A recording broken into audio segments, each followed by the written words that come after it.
Yo creo que de la experiencia propia he partido siempre en todo lo que he escrito.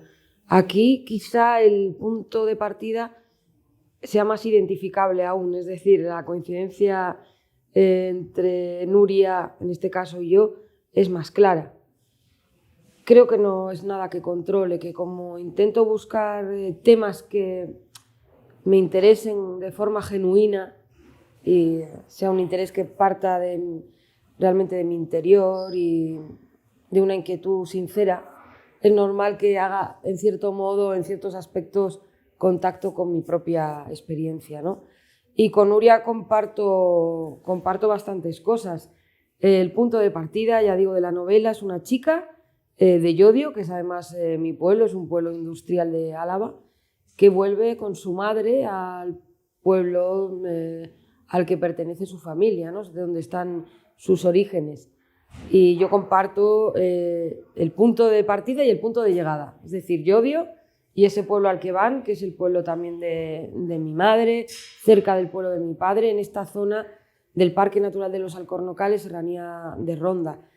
Y todavía hay una coincidencia más, por lo menos, que es que yo, como ella, también soy hija única y aquel verano de la pandemia me tocó justo los meses anteriores cuidar de mi madre también. Y hicimos ese viaje igual. Lo que pasa es que una vez que llegan al pueblo ya no tiene nada que ver, ya he elaborado una trama. Parto de una situación que conozco, no sé si para tener algo de confianza en el anclaje y luego decir cosas que también tienen mucho que ver conmigo, que es mi mirada y son mis mensajes, pero ya ayudada por la ficción. Yo quería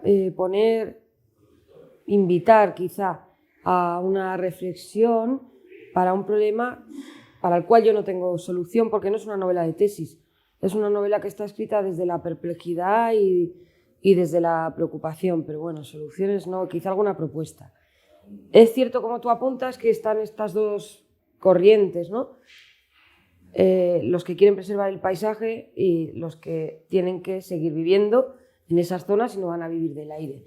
Pero yo creo que no es tanto quizá la confrontación campo-ciudad, sino simplemente distintas sensibilidades. No quería abrir esa trinchera porque yo no creo en esa trinchera. Yo creo que en el campo hay gente también que es muy sensible a determinados cambios, a determinadas políticas agrícolas más agresivas, y lo mismo que en la ciudad hay gente que le da igual todo. O sea, es que yo no lo veo así. Y tampoco veo un campo, veo muchos campos porque los intereses son cruzados. Quizá lo que interese a la gente, bueno, es evidente con los trasvases, por ejemplo, ¿no? Todo es campo, pero es que a la gente de una zona no le interesa lo mismo que a la otra, en muchísimas oportunidades. Entonces es más complejo, es más dinámico, ¿no? El problema. Y yo pienso que habría que hablar, habría que escuchar más unas partes a otras. Se tendrían que escuchar más rebajando un poco el tono de una forma más serena, porque a todos nos interesa llegar a ciertos acuerdos. Yo creo que con un poco de interés y de audacia se podría convivir el deseo de las dos partes, el de mantener más o menos el paisaje y que la gente pueda seguir viviendo de su tierra, ¿no? Digo la gente porque estoy pensando ahora mismo en que también hay capital que invierte, por ejemplo, en la zona de Huelva, y eso no es el pequeño agricultor ni gente del campo que quiere vivir del campo, eso es otra cosa. Eso es capital que viene y coge determinada mano de obra. O sea, eso tampoco... Yo empatizo con el pequeño agricultor, pero sin embargo esa otra realidad no me simpatiza. Pero bueno, resumiendo, lo que yo creo es que tenemos que rebajar el tono. En la novela hay un ejemplo que yo creo que es muy ilustrativo, que es el de los aguacates, que en Málaga ha prosperado mucho y es agresivo porque no hay tanta agua. El aguacate necesita muchísima agua para crecer. Entonces se está plantando muchísimo aguacate, se están secando ríos, incluso, aparte que ha habido operaciones de la Guardia Civil, pues ya por robo de agua, o sea, cosas muy tremendas, ¿no? está mal, pero luego se le dice, se va al campo, digamos a los campos, se dice a la gente lo que tiene que hacer, pero en la ciudad seguimos consumiendo aguacate. Evidentemente, si se planta es porque se demanda. Entonces somos muy incoherentes, no hacemos nada tampoco que nos encumbre tanto como para poder ir con esa autoridad a decirle a los demás lo que tenemos que hacer cuando nos estamos comprando un montón de, por ejemplo, ropa que viene de muy lejos y todavía encima la devolvemos porque no hemos hecho ni el esfuerzo de probárnosla y contaminamos muchísimo. Entonces creo que hay que moderar y templar un poco esa soberbia, ¿no? Esa autoridad presunta que a veces desplegamos con gente también que está en un lugar que dirá, pues mira, vente tú aquí y ten mi tierra y paga tú mis impuestos y luego me explicas.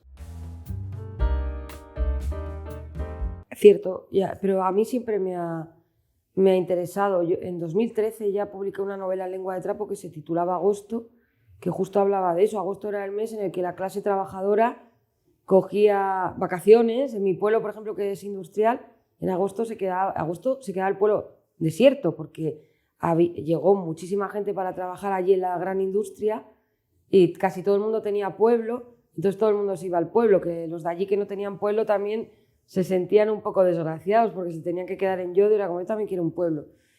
Fue, bueno, pues eso, en 2013, y hablaba un poco de lo que supusieron también las casas regionales, los centros andaluces, extremeños. Yo es que he crecido en ese ambiente. Y a mí sí me ha interesado, pero tienes toda la razón.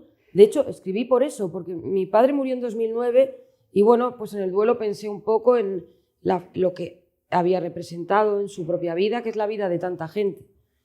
Y me di cuenta de lo poco que había. Estaba Cacereño, ¿no? Que su libro es un referente de Guerra Garrido, que bueno, ahí sí puso el foco él en estas personas, algo de Ramiro Pinilla, algún cuento de Iván Zaldúa, pero llamativamente poco.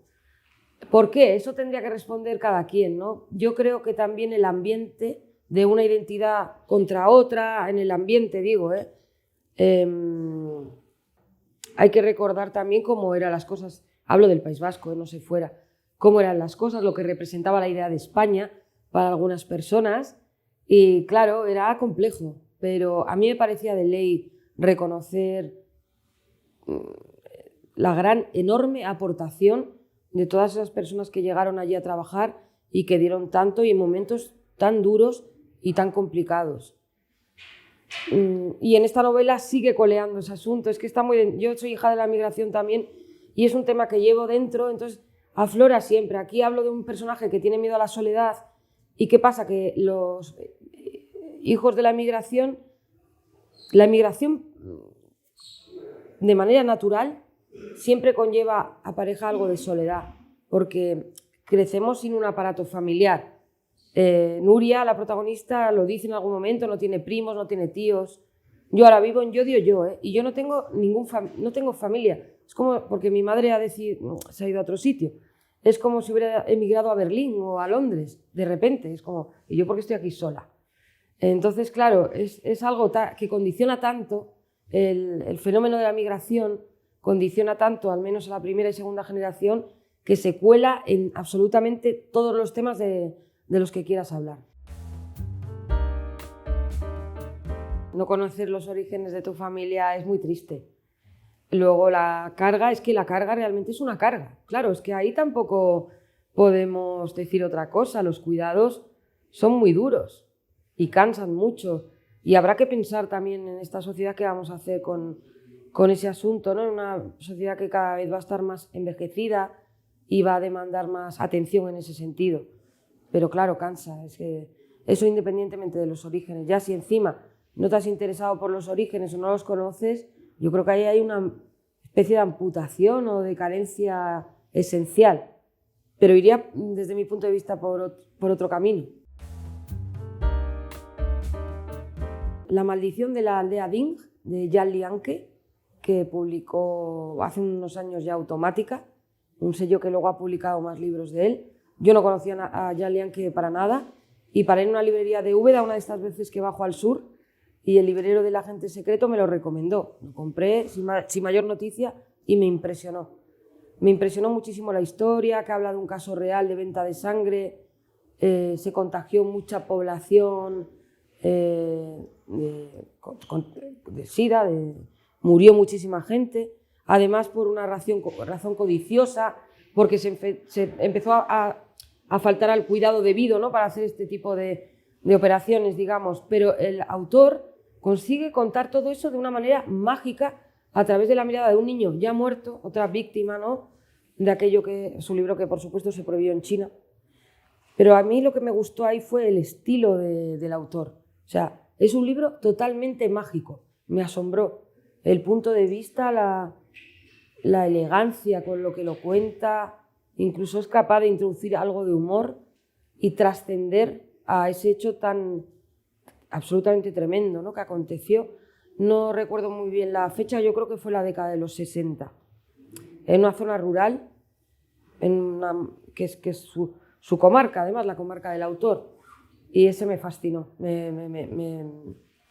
no sé, me resultó revelador y me confirmó que hay muchas maneras de narrar y muchas formas de acercarse a temas, que el tema nunca condiciona el tono. Me ha gustado este año descubrir a Víctor Català, que ha publicado Nórdica, La madre y la ballena, al menos es mi acercamiento, habrá más cosas publicadas quizá.